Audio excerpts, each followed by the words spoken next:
I couldn't believe my eyes. Someone was walking across my farmland like it was their own backyard, stomping through my crops, ignoring every private property sign I had posted. And it wasn't just a random neighbor. It was the HOA president herself, clipboard in hand, acting like she owned the place. Weeks of tension, petty rules, and fines had led to this, and suddenly, everything I'd built felt under siege. How far would she go to assert her control? And more importantly, how far would I have to go to make her understand that my property wasn't hers to command? I had always loved the quiet rhythm of life in our small, tree-lined neighborhood. Our house sat at the edge of a stretch of farmland that had belonged to my family for generations, rows of wheat and corn that shimmered gold in the sunlight, and a small orchard I tended with my own hands. Every morning, I'd sip my coffee on the porch, listening to birds and the distant hum of tractors, feeling like this was exactly where I was meant to be. Life here wasn't flashy or perfect, but it was ours. We knew our neighbors, exchanged smiles across picket fences, and settled into a comforting routine. There were HOA meetings, of course, but they seemed harmless at first. Few rules about lawn heights, mailbox colors, and fence heights. I never imagined these small regulations would grow into something that could threaten the peace we'd built. The tension began subtly. It started with notes slipped under my door. Your fence is not compliant. Your garden encroaches on common space.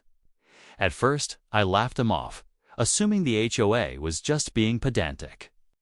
But soon, the warnings escalated. Emails, official letters, threats of fines. They weren't just keeping rules, they were asserting control, watching every corner of my property like hawks circling prey. And then there was Herkeren, the HOA president. The kind of person who seemed to believe that owning a clipboard gave her the right to step onto anyone else's land, tell anyone else what they could plant, and treat her neighbors like subjects in her personal kingdom.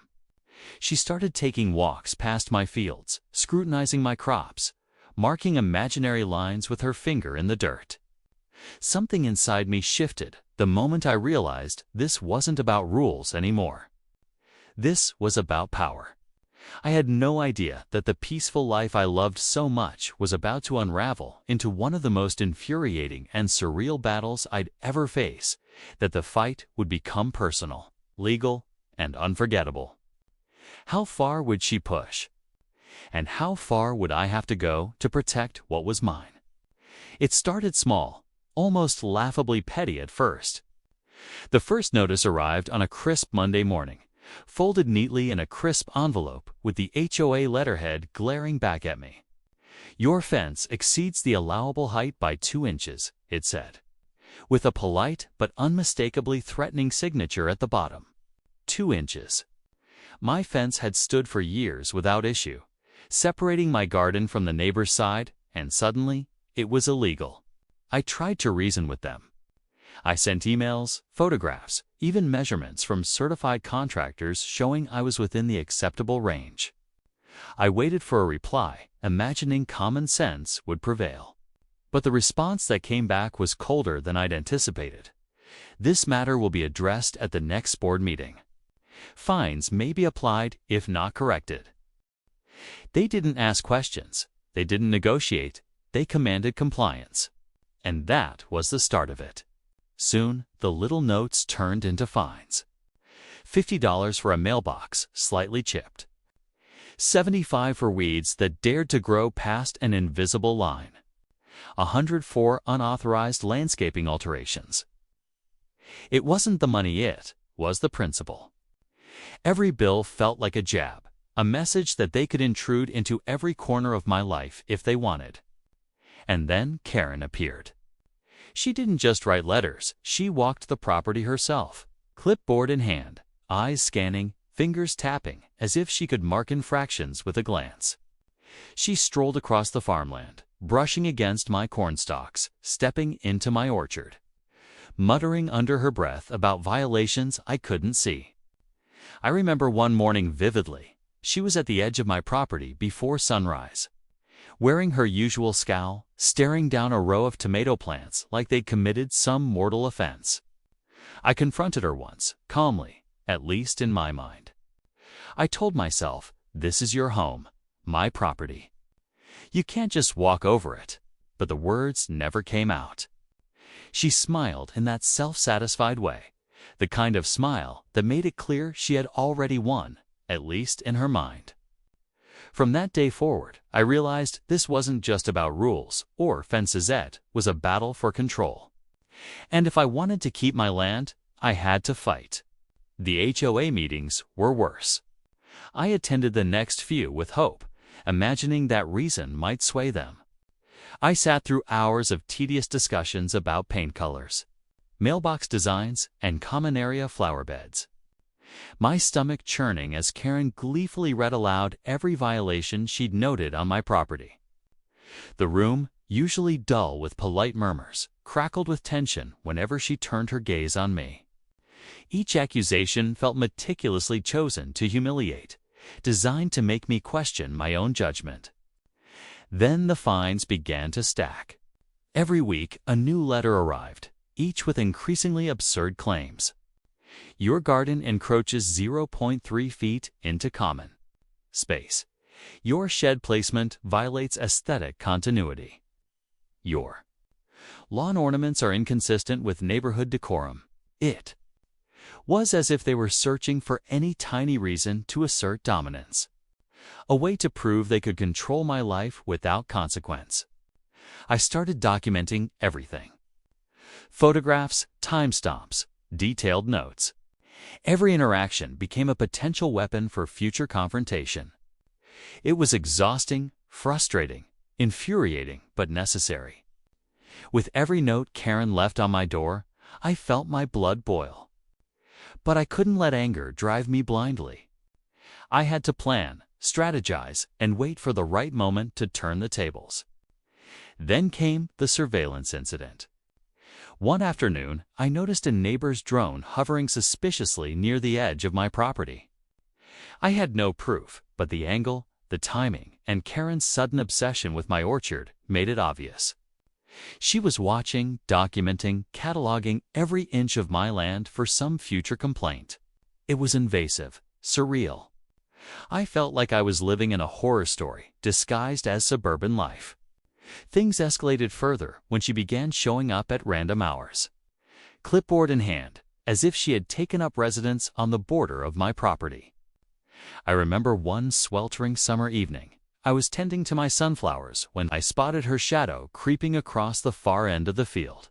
My heart pounded. I wanted to scream, to chase her off, but I held back. That restraint became a test of patience and Kaninga mental chess game I had to win. The neighbors started noticing too. Some whispered behind closed doors, sympathetic glances thrown my way during weekend walks.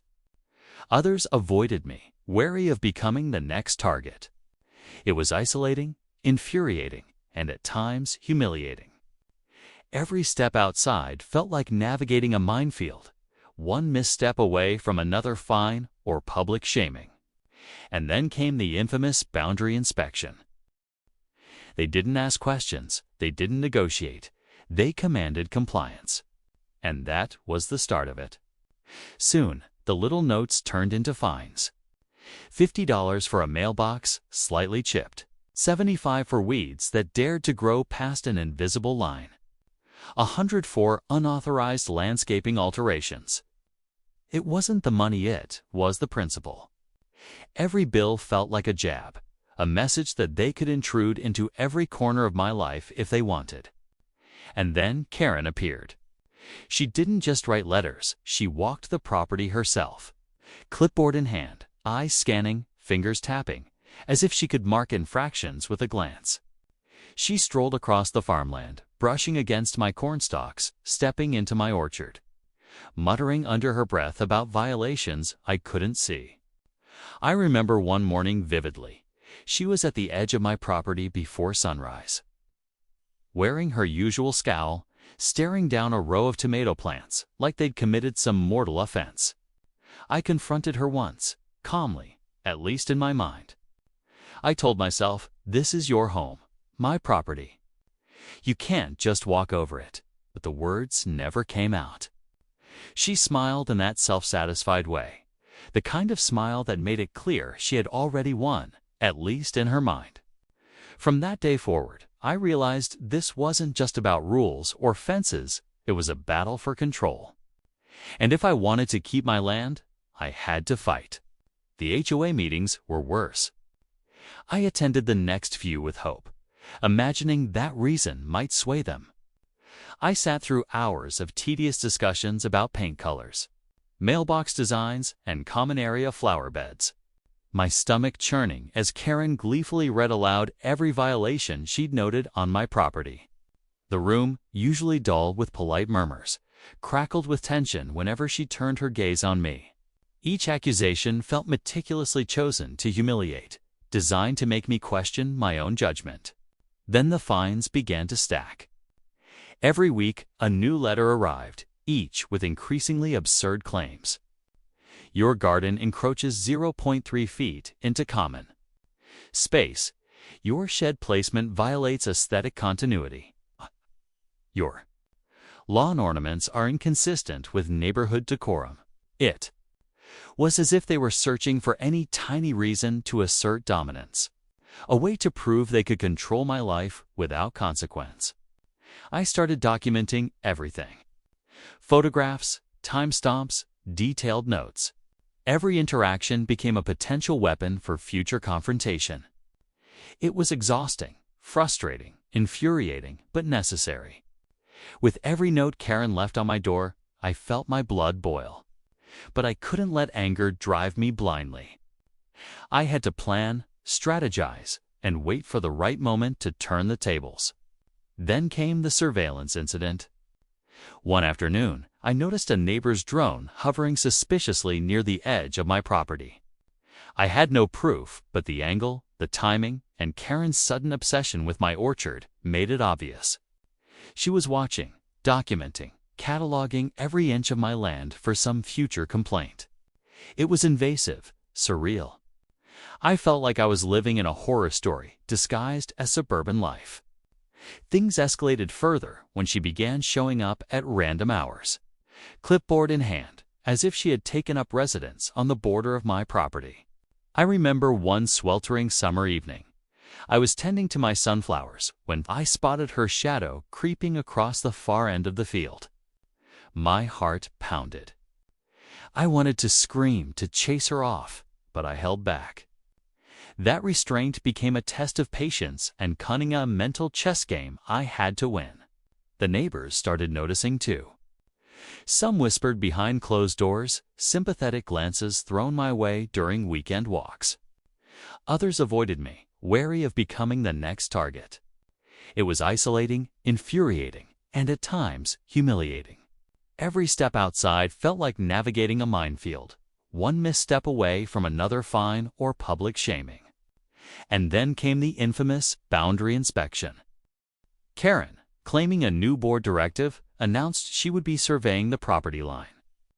I asked for legal documentation, the official notice, anything to verify her claim. She shrugged, smiling as though it was all casual, informal, perfectly within her right. When she arrived with a tape measure, her neighbor in tow, it felt personal. Not a property inspection, power play. She measured, marked, and declared imaginary encroachments on land that had been in my family for decades. I almost lost it right there, but I held my ground, calmly recording every word, every motion, knowing that losing my temper would give her exactly what she wanted. But inside, I was simmering. Every unfair accusation, every petty intrusion, every laughable fine fueled a growing determination. I would not be bullied. I would not be broken. It got worse. The HOA introduced more rules seemingly aimed directly at me, restrictions on the height of my corn, a cap on garden sizes, even a prohibition on certain types of fences. Each rule seemed designed to provoke, to frustrate, to make me compliant. Friends advised me to sell, to move, to give up, but this land was my life, my heritage, my identity. Surrender was not an option. Late nights were spent poring over HOA bylaws, researching property rights, and talking to lawyers. Every discovery fueled hope and strategy. Hidden clauses, ambiguities in the covenants, procedural errors in her finds-all pieces I could use in my favor. I started drafting responses, preparing for confrontation, not with anger, but with knowledge.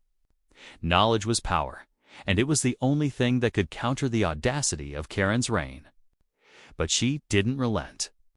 The harassment became almost theatrical. She would casually drop by the edge of my farmland while I worked, commenting loudly about violations as if she were performing for an invisible audience. Her tone was smug, triumphant, like a queen surveying her domain. Every step I took felt monitored, judged, and minimized. Then, one morning, I came outside to find the worst yet: tire tracks across my freshly planted field. Someone had driven over a portion of my property, leaving the soil clumped and plants crushed. It was deliberate. I had no proof, but the timing and pattern suggested it was connected to the escalating tension.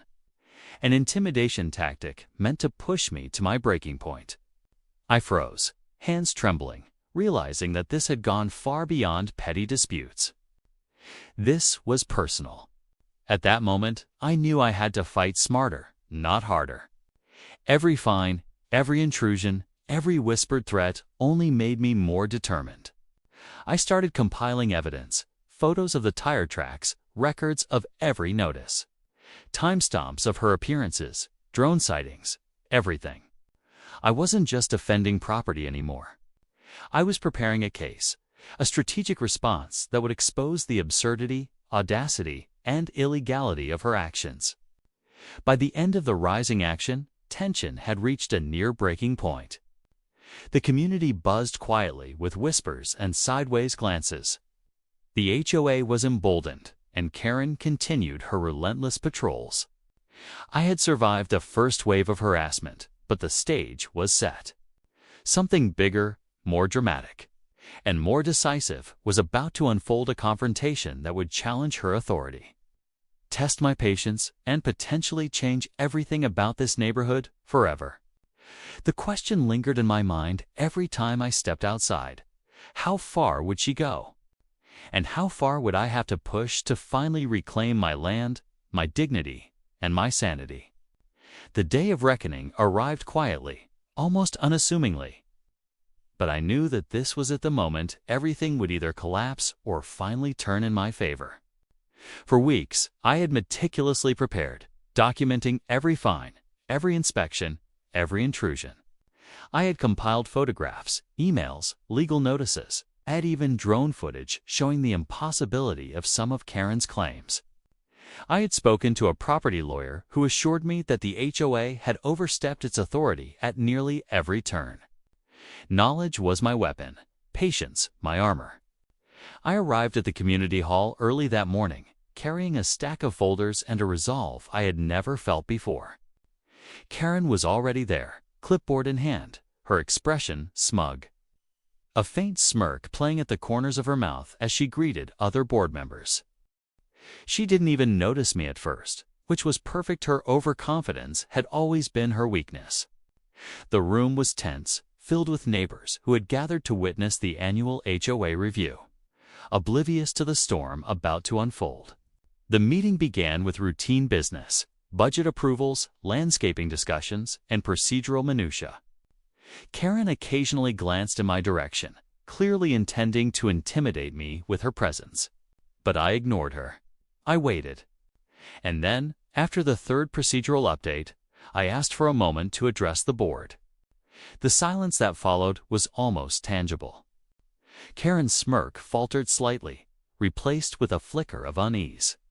I laid my folders on the table, opened my laptop, and began presenting my evidence. Every fine, every complaint, every so-called violation was challenged with timestamps, photographs, and citations from the HOA's own bylaws. One by one, I dismantled her claims with facts she could not refute. I watched her face change as I spoke, confidence morphing into irritation. irritation into disbelief. When I played a video of her walking across my farmland, measuring imaginary lines, and trampling a portion of my crops, her composure cracked. The room was silent, except for my voice, steady and unwavering as I recounted the tire tracks, the drone surveillance, and the relentless pattern of harassment she had orchestrated. Karen opened her mouth to speak, but I had anticipated her moves. "Before you respond," I said calmly, "let's review the legal authority the HOA actually holds. According to your own covenants, you do not have the right to impose fines without due process, nor to enter private property without permission. Many of the fines you issued are not only excessive, but illegal." The words landed like a hammer. Murmurs rippled through the audience. Some board members shifted uncomfortably, avoiding eye contact with her. Karen's lips pressed into a thin line.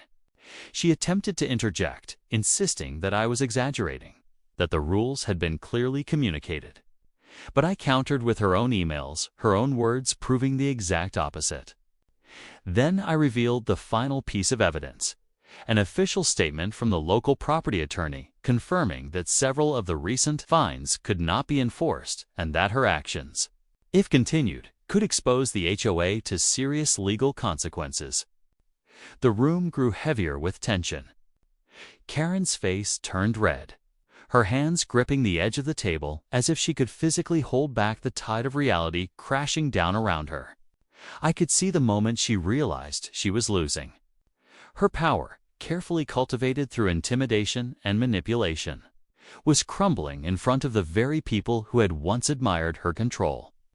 I pressed further, detailing every instance of her overreach, framing each as not just a violation of HOA rules, but a personal attack on me, my property, and the community's integrity. The neighbors leaned forward, riveted. The dynamic had shifted no longer. Was this a one-sided harassment campaign? Now, accountability hung in the air like a storm about to break. Karen finally spoke, her voice trembling slightly despite her attempts at authority. "You're being dramatic," she said, though it came out more like a whimper than a command. I didn't respond verbally. Instead, I presented one last, undeniable piece of evidence: satellite imagery, showing exactly where my property lines lay in relation to the so-called encroachments she had accused me of. Every imaginary violation she had cited dissolved under the clarity of objective proof. The board members exchanged glances, some nodding subtly, others whispering among themselves. Karen's smirk had vanished entirely. Her face was a mix of anger, panic, and disbelief. She realized that her usual tactics, smiles, smirks, and intimidation would no longer work. For the first time, she was exposed, not just to me, but to the entire community she had tried to control. Then came the moment of poetic justice. I had discovered, during my legal research, that one of her fines had been issued in direct violation of the HOA's own procedure. This particular infraction required a formal vote by the board, which had never occurred. I held up the notice, letting everyone see the date and signature. According to the bylaws, I said, this fine is invalid. Furthermore, the board has not authorized it. Therefore, it must be rescinded immediately. The room fell silent. Karen's shoulders slumped as the weight of her own bureaucracy crushed her. The chair of the board, who had previously been hesitant to challenge her, finally spoke. I believe we must rescind the fine and review our procedures moving forward." Murmurs of agreement echoed around the room. Karen's fury was palpable, but her options were gone. Her power had been stripped away, not by anger or confrontation, but by evidence, preparation, and calm resolve. By the end of the meeting, the HOA had been forced to reverse multiple fines, formally acknowledge my property rights, and even issue an apology for overstepping. Karen was publicly corrected, her authority undermined in front of everyone she had tried to intimidate. I felt a mixture of relief and triumph, a quiet vindication that coursed through me like electricity. But beyond that, I felt the satisfaction of justice served not vengefully, but decisively. As I packed up my folders and prepared to leave, Karen approached me one last time. Her voice was low, a tempting composure. "This isn't over." I met her gaze steadily, the calm certainty in my eyes reflecting the months of struggle, research, and resilience that had brought me to this moment. "It is over," I replied simply. "Not because I wanted it to be, but because you left me no choice but to defend what's mine." Outside, the sun had dipped low, casting long shadows across my farmland. I walked back toward my house, feeling a strange mix of exhaustion and exhilaration. The tension that had hung over my life for months had finally lifted. The crops swayed gently in the evening breeze. The orchard stood quiet, and the air felt lighter, freer. For the first time in a long time, I could breathe without the constant shadow of fear or harassment looming over me. But even in that triumph, I knew this victory carried lessons deeper than the reversal of fines or the humiliation of an overbearing HOA president. I had learned that patience, preparation, and unwavering resolve could overcome even the most brazen abuse of authority. That justice was not always immediate, but it could be inevitable when armed with evidence, persistence, and the courage to stand firm. As I turned to survey my property, a question lingered in my mind, a question that would stay with me long after the echoes of the boardroom faded. How many others suffer quietly under petty authority? Afraid to stand up, waiting for someone to challenge the system and reclaim what is rightfully theirs. And in that moment, I realized something. I hadn't just defended my land. I had reclaimed my dignity, my voice, and my right to exist in my own space without fear. The battle wasn't just about property lines or fines, it was about respect, fairness, and the courage to confront injustice head-on. And while Karen may have thought this was a personal loss, the real victory was far greater. It belonged to anyone who has ever been bullied by power. Anyone who has ever been told that compliance was the only option. And anyone who has ever dreamed of standing up and saying, "Finally, enough." After the confrontation in the boardroom, life slowly began to regain its rhythm, though the neighborhood itself felt subtly changed. The air no longer carried the same tension, but there was a new awareness among the residents. People who had once turned a blind eye, afraid of Karen's authority, now looked at me differently, not with suspicion, but with cautious admiration. The power dynamics in the community had shifted, and everyone knew it. The HOA, once an omnipresent force dictating every corner of our lives, had been reminded that rules exist to protect a community, not dominate it. In the days following the meeting, the reversed fines and formal apology from the board felt almost surreal. I received letters officially nullifying each infraction, stamped with signatures that carried the weight of acknowledgement and accountability. Each one was a reminder of the months of tension, the constant anxiety, and the relentless patience required to achieve this victory. They were also reminders of how fragile authority can be when it is wielded recklessly and without checks. Neighbors approached me cautiously at first. Small gestures, polite smiles, a wave across the street. Some whispered quietly, sharing their own stories of minor grievances with the HOA tales of fines for minor landscaping infractions, complaints about holiday decorations, and unnecessary inspections. Many admitted they had been too afraid to speak up, fearing retaliation or social ostracism. But now, emboldened by the outcome of my battle, they began to question the HOA's authority and their own tolerance of petty rules. A subtle but powerful shift had occurred. The sense of helplessness that had pervaded the neighborhood began to crumble. Life on my property slowly returned to normal. I walked through the rows of my farmland, touching the corn stalks and inspecting the orchard, and felt a renewed sense of ownership and pride. The garden, once a battlefield, now felt like a sanctuary. The physical scars left by intrusion, the crushed crops, the disturbed soil, and the trampled flower beds were gradually healed by careful work and patience. But even more importantly, the psychological scars began to fade. The fear and frustration that had shadowed every morning were replaced with confidence and clarity. The HOA, understandably shaken by the public exposure of their overreach, underwent subtle but notable changes. Meetings became more structured, with clearer procedures for fines, inspections, and property disputes. The board introduced new transparency measures, and community members were encouraged to participate more actively. While some lingering resentment toward Karen remained, the organization as a whole began to operate in a way that respected individual property rights. My confrontation had set a precedent, one that reminded the HOA that authority comes with accountability. Karen herself retreated from her usual prominence. She continued attending meetings, but her presence no longer carried the same intimidation factor. The smug confidence she once wielded as a weapon had been replaced by a careful, guarded demeanor. Some neighbors quietly celebrated her humbling, while others simply observed, wary of any further attempts at control. I didn't seek revenge beyond what had been necessary to defend my rights.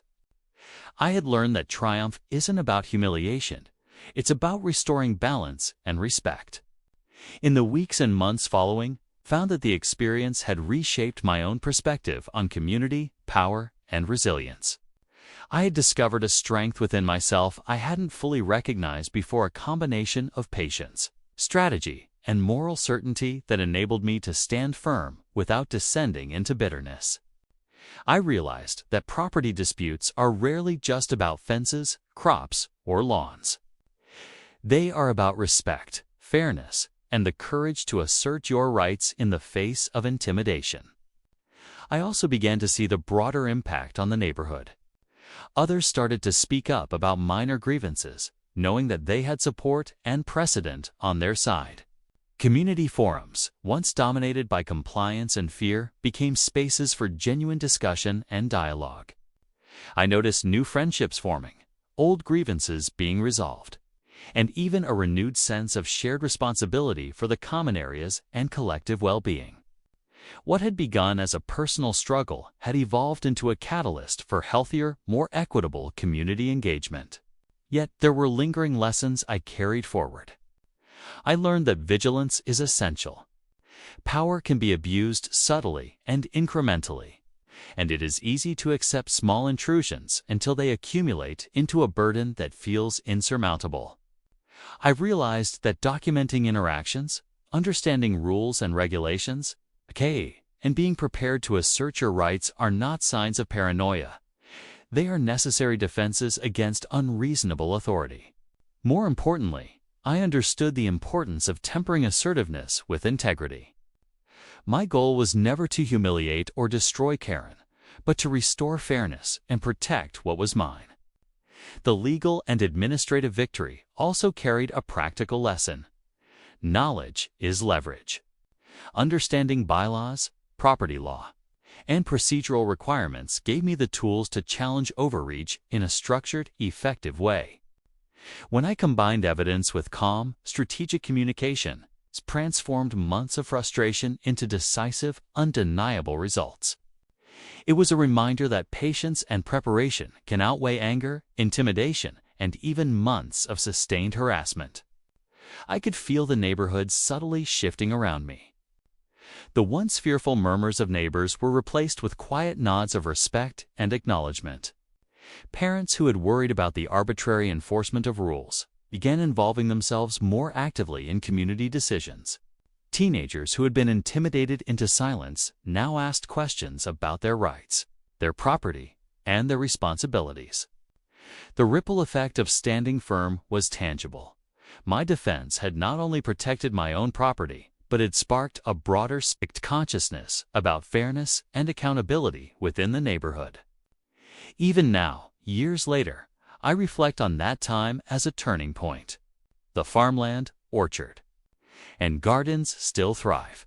But more than that, the emotional and psychological liberation, the knowledge that I had stood up against bullying. Manipulation and petty power remains my most enduring victory. I learned that confrontation, when guided by preparation and principle, is not destructive. It is transformative. And the community, once passive, now has a model for addressing disputes with courage, fairness, and evidence. The HOA dispute also revealed something deeper about human behavior, the subtle ways in which authority can be misused, and the quiet resilience required to resist it. Karen's actions had been extreme, but they reflected patterns that many communities face in smaller, less dramatic ways: micromanaging neighbors, arbitrary rules, and the slow erosion of personal freedom.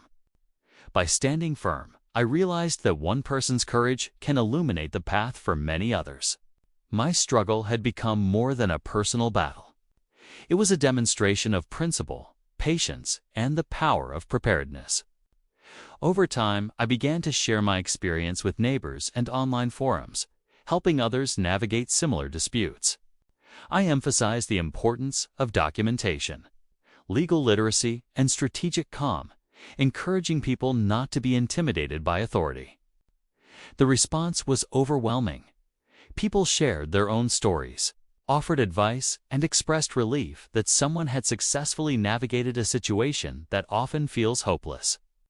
It became clear that the lessons from my fight extended far beyond my own property lines, offering guidance to anyone facing overreach in their communities. As the neighborhood slowly returned to normal, a sense of cautious optimism took root. The gardens flourished, the farmland thrived, and the orchard produced its first bountiful harvest in years. But more than the crops or the physical restoration, the true growth was in the spirit of the community. People were more engaged, more confident, and more willing to speak up for fairness. The culture of fear and intimidation had been replaced, slowly but surely, by a culture of awareness and accountability.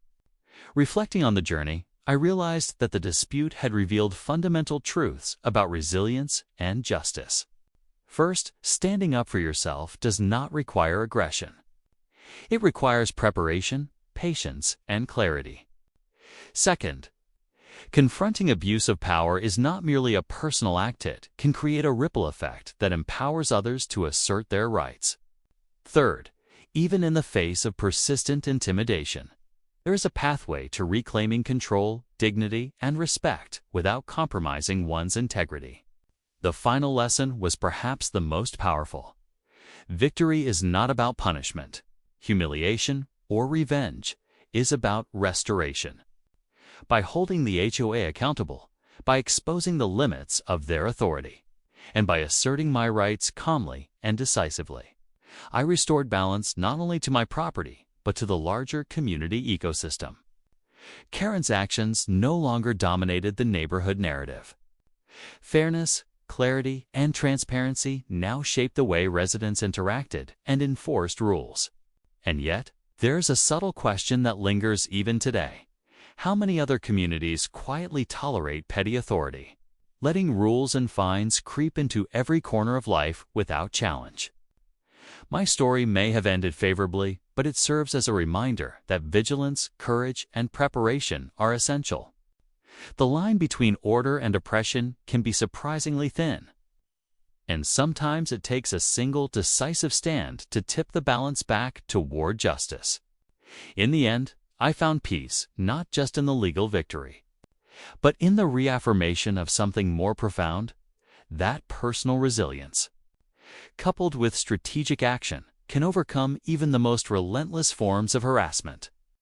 That fairness, when enforced thoughtfully and persistently, can restore a community and protect the rights of every resident.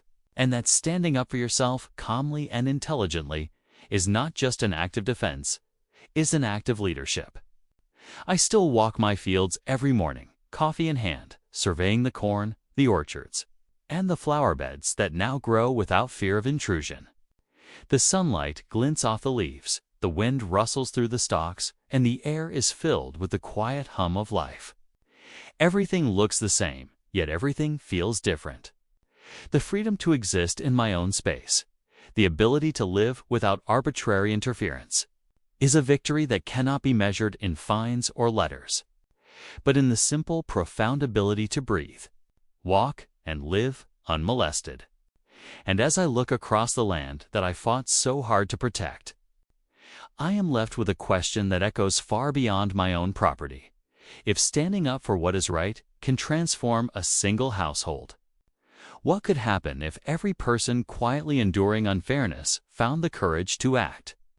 How much change could ripple outward, shifting the balance of power, fairness, and respect in communities everywhere? I may have won my battle, but the lesson remains universal. Injustice often persists in the shadows until someone shines a light on it. Standing firm, documenting carefully, and confronting wrongdoing strategically isn't just about property lines. It's about reclaiming dignity, asserting rights, and inspiring others to do the same. In that sense, the fight never truly ends, transforms, echoes, and inspires, leaving a mark far greater than any fine letter or petty rule could ever impose. And so, as I walk my land, I do so with a sense of quiet triumph, tempered by awareness. Vigilance is necessary, courage is indispensable, and fairness is worth every ounce of patience, strategy, and perseverance. Because in the end, protecting what is yours is not just about fences and farmland. It's about respect, justice, and the unshakable conviction that you will not be pushed aside, no matter how powerful the opposition may seem.